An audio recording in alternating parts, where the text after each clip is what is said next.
A igreja histórica no coração de São Paulo era um monumento à opulência, um palco perfeitamente montado para o que a sociedade chamava de o casamento do ano.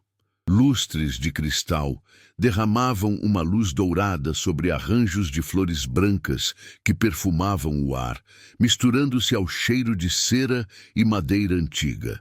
Os convidados, um mar de trajes de gala e joias discretamente caras, preenchiam os bancos de jacarandá com um murmúrio contido, mais protocolar do que festivo. No altar, Jonas Padilha personificava o sucesso. Aos 42 anos, o magnata do setor imobiliário exibia um sorriso polido e uma postura impecável dentro de seu terno sob medida. Ele era o noivo perfeito para uma união que era, na verdade, uma fusão de impérios. No entanto, seus olhos estavam distantes, um vazio sutil que a perfeição do cenário não conseguia preencher, revelando um homem que era espectador de sua própria vida. O silêncio se instalou quando o padre, com uma voz solene, chegou ao clímax da cerimônia. Se alguém aqui presente tem algo a dizer que impeça esta união, que fale agora ou cale-se para sempre. As palavras pairaram no ar denso, uma formalidade que ninguém jamais esperava que fosse respondida. Foi então que o som pesado das portas principais se abrindo ecoou pela nave. Um rangido grave que fez todas as cabeças se virarem. Parada na entrada, contra a luz forte da tarde, estava Ana Laura. Ela usava um vestido vermelho vibrante, uma afronta deliberada à paleta de cores neutras do evento. Em seus braços carregava um pequeno volume. Ignorando os olhares chocados e os suspiros de espanto, ela começou a caminhar pelo corredor, seus saltos marcando um ritmo fúnebre no mármore polido. A cada passo que Ana Laura dava, o mundo parecia encolher, focando-se apenas em sua figura determinada e no homem que a esperava no altar. Ela não olhou para os lados. Não se intimidou com o julgamento silencioso que emanava de cada banco. Seus olhos estavam fixos em Jonas, uma ponte de comunicação que atravessava anos de história não contada. Ao chegar em frente ao altar, ela parou. O bebê em seus braços, Sofia, olhava para as luzes dos lustres com a pura inocência de seus 9 meses, alheia ao terremoto que sua presença causava. Ana Laura respirou fundo, e sua voz, embora embargada pela emoção, cortou o silêncio sepulcral com uma clareza devastadora. Jonas, você não pode se casar, porque essa aqui... Ela ergueu a criança levemente, um gesto de apresentação. É Sofia, sua filha. A declaração caiu como uma bomba, estilhaçando a fachada de perfeição em 1 milhão de pedaços. O silêncio se transformou em um alvoroço contido, um zumbido de escândalo que percorreu a igreja inteira. A noiva, ao lado de Jonas, olhou para ele com o rosto pálido, uma máscara de incredulidade que rapidamente se desfez para revelar a humilhação pública e crua. Os pais dos noivos se levantaram, os rostos contorcidos em fúria e vergonha.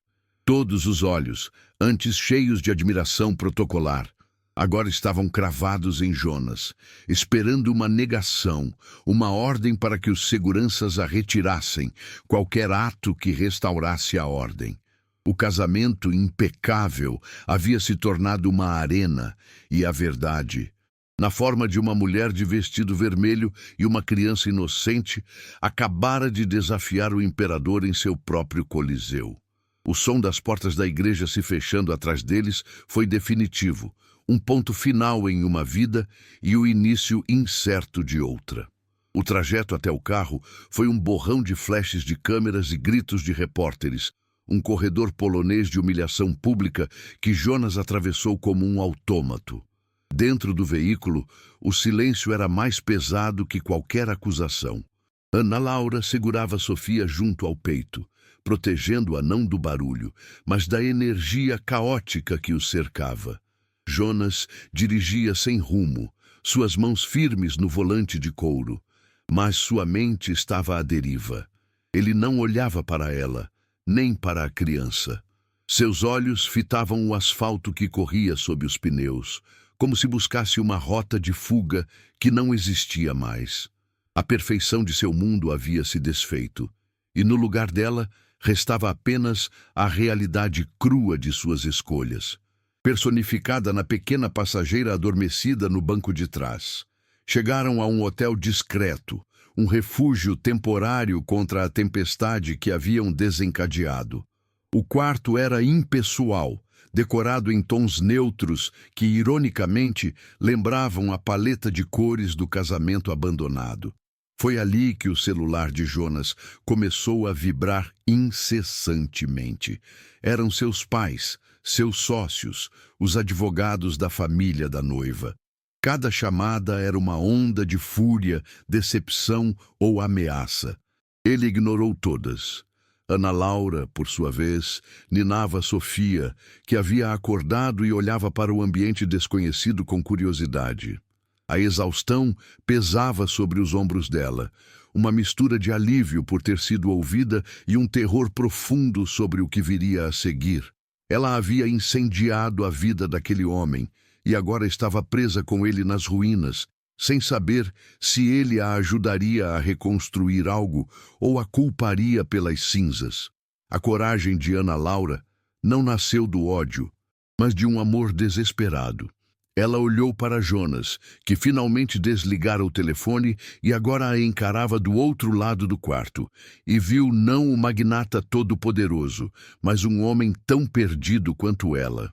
Naquele instante, ela compreendeu que sua luta não era apenas por sua filha, mas por ele também, para salvá-lo de uma vida de aparências vazias. É por histórias de coragem como a dela que continuamos.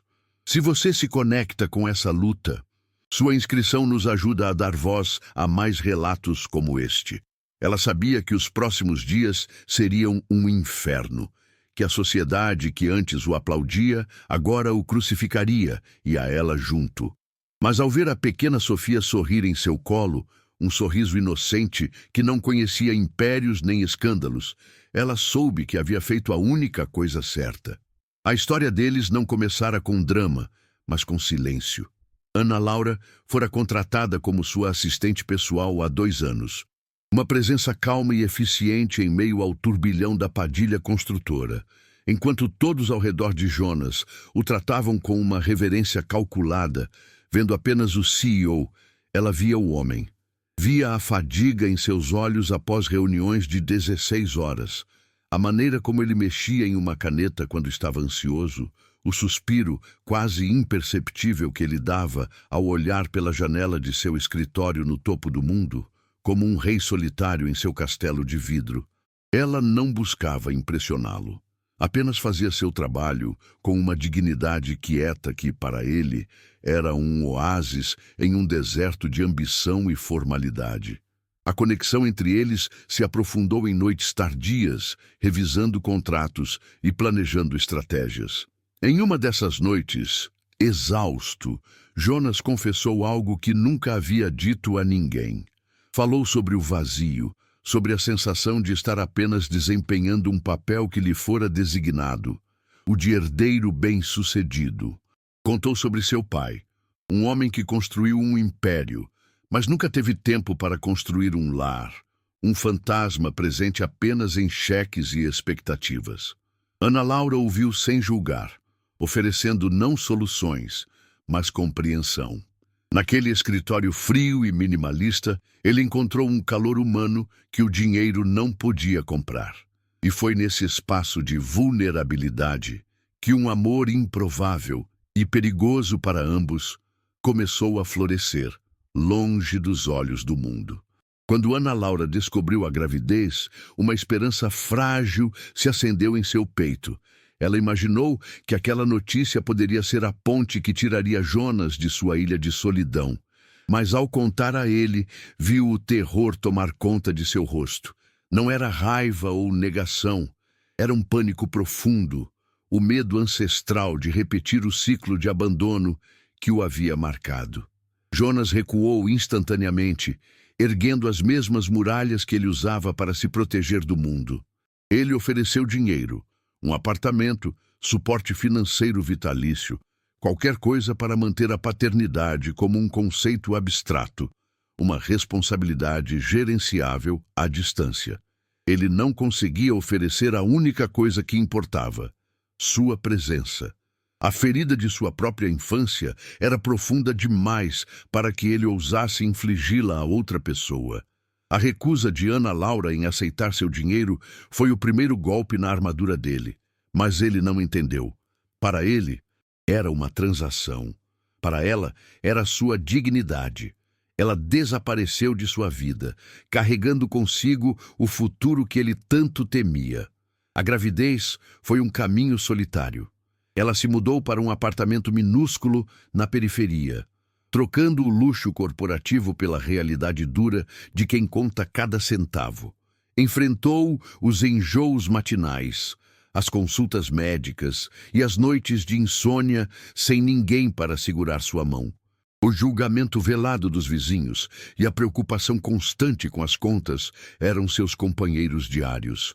Mas a cada chute que sentia em sua barriga, sua determinação se fortalecia.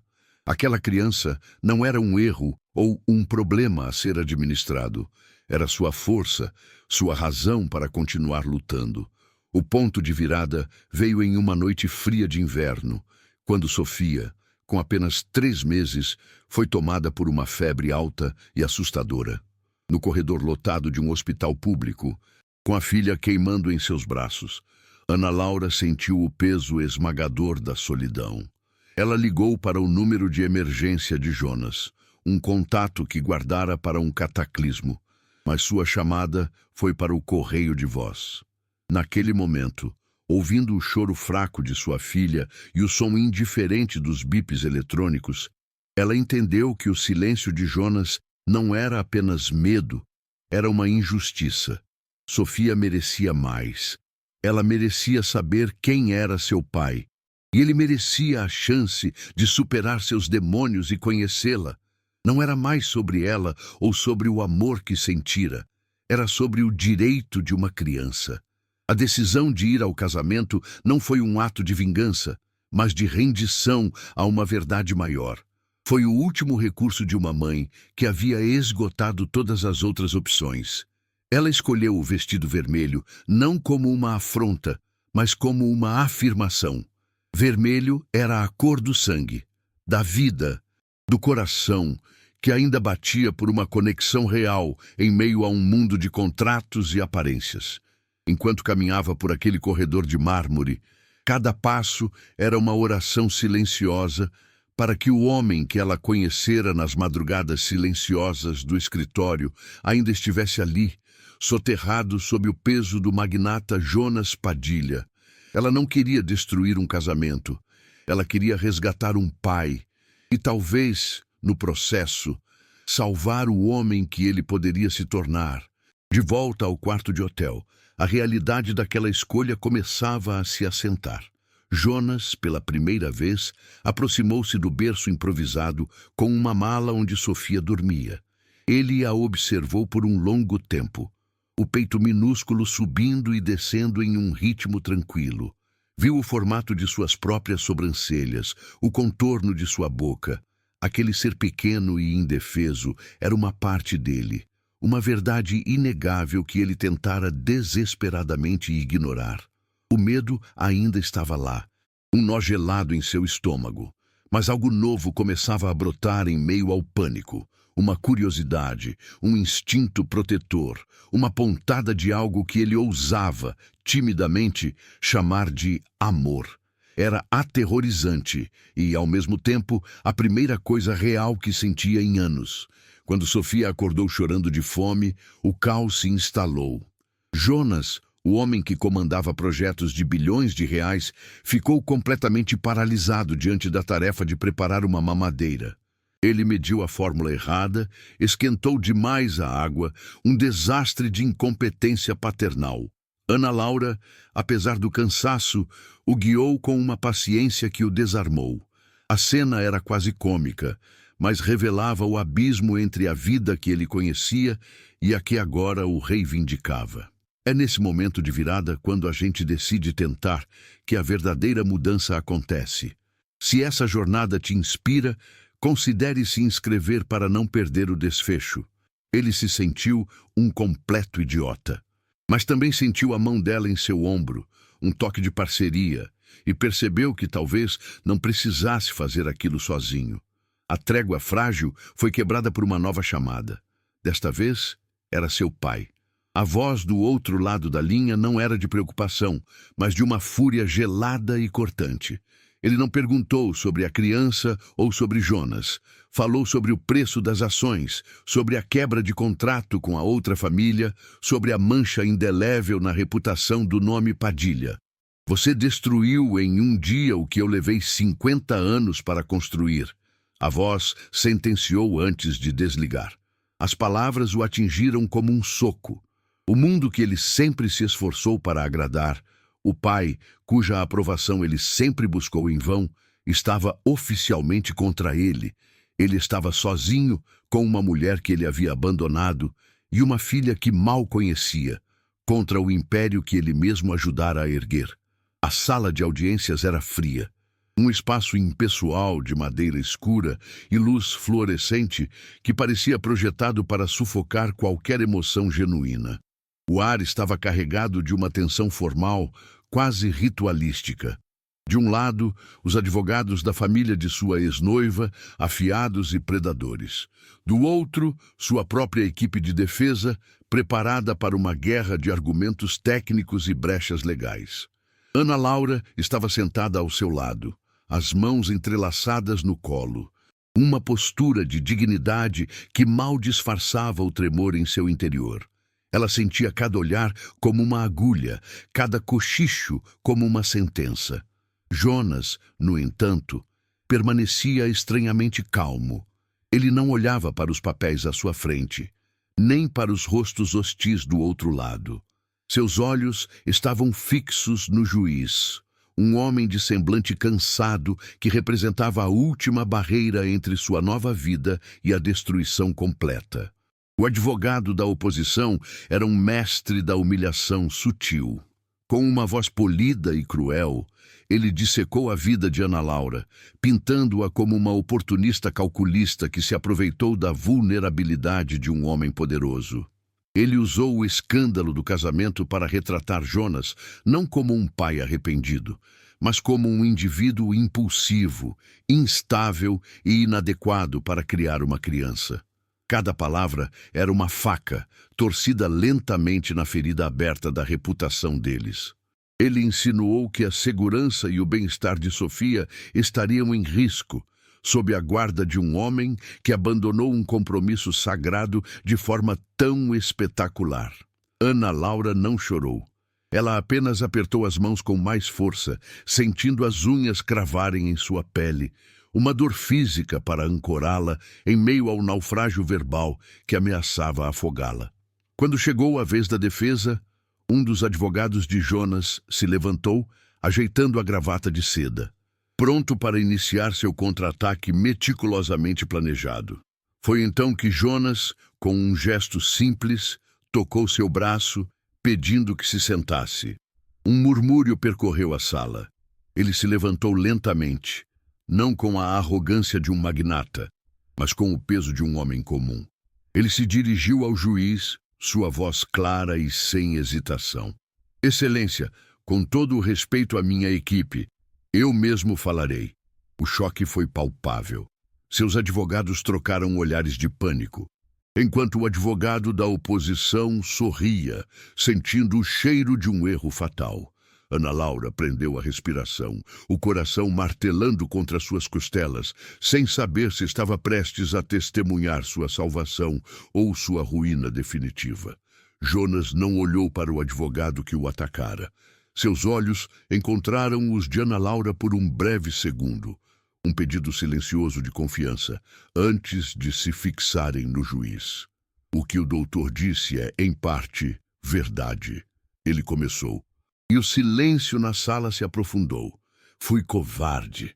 Tive medo. Eu fugi da maior responsabilidade da minha vida, porque o fantasma do meu próprio pai me assombrava.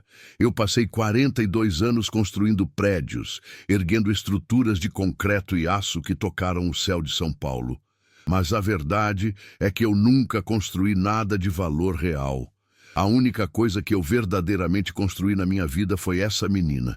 Sua voz embargou por um instante, e eu quase a perdi.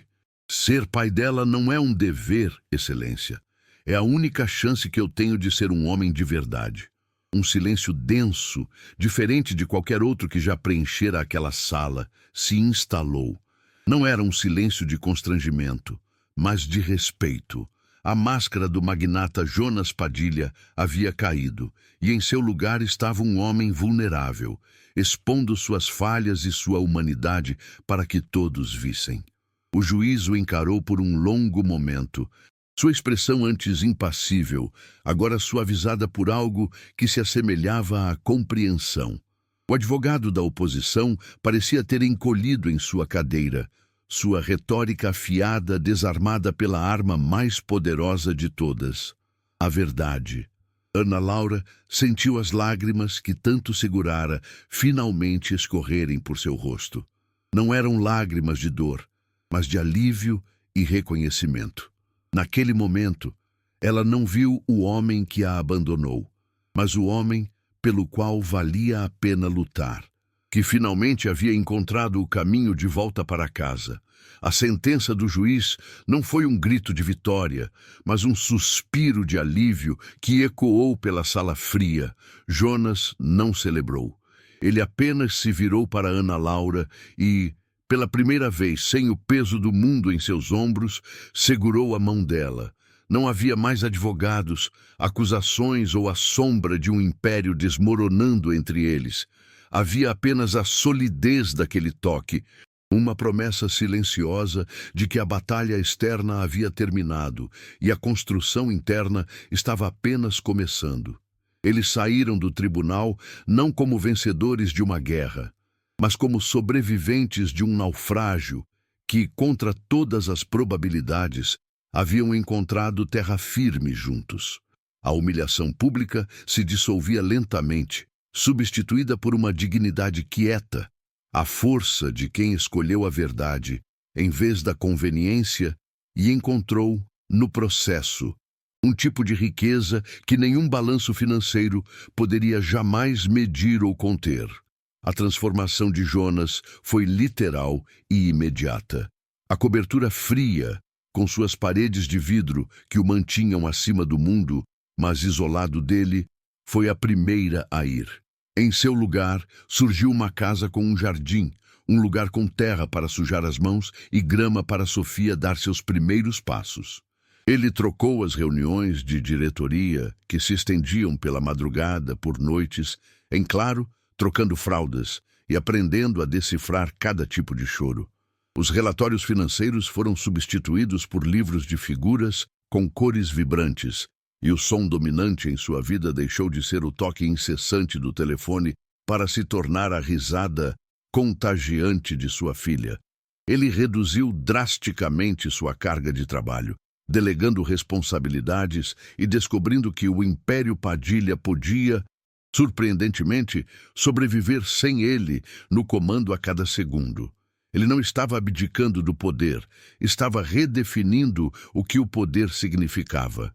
Movido pela memória da solidão de Ana Laura e pelo terror que sentiu ao quase perder sua filha, Jonas usou sua influência para um propósito maior. Ele criou uma fundação dedicada a oferecer suporte jurídico, psicológico e financeiro a mães solo que enfrentavam batalhas pelo reconhecimento da paternidade. Não era caridade, era um ato de reparação. Cada mulher que entrava pela porta da fundação, assustada e sem esperança, era um reflexo do caminho que Ana Laura trilhara sozinha. Ele transformou a dor de seu erro em um legado de amparo, usando os recursos que antes serviam para construir arranha-céus, para agora erguer famílias, garantindo que outras crianças não precisassem de um escândalo em um casamento para terem o direito a um pai. Sua maior construção não foi feita de concreto e aço, mas de empatia e segundas chances. 5 anos depois, em uma tarde ensolarada de domingo, a cena era de uma simplicidade que beirava o sagrado. Jonas empurrava Sofia, agora uma menina de quase 6 anos, em um balanço no parque, enquanto Ana Laura preparava um piquenique sobre uma toalha xadrez. A risada de Sofia era a única coisa que importava. Um som puro que preenchia o ar e apagava qualquer vestígio das cicatrizes do passado. Eles não eram mais um escândalo, eram apenas uma família. Histórias como essa nos lembram que a verdadeira reconstrução começa por dentro e que a coragem de um momento pode redefinir uma vida inteira. Se você acredita no poder de recomeços como este, inscreva-se para que possamos continuar a compartilhar jornadas que inspiram e dão esperança.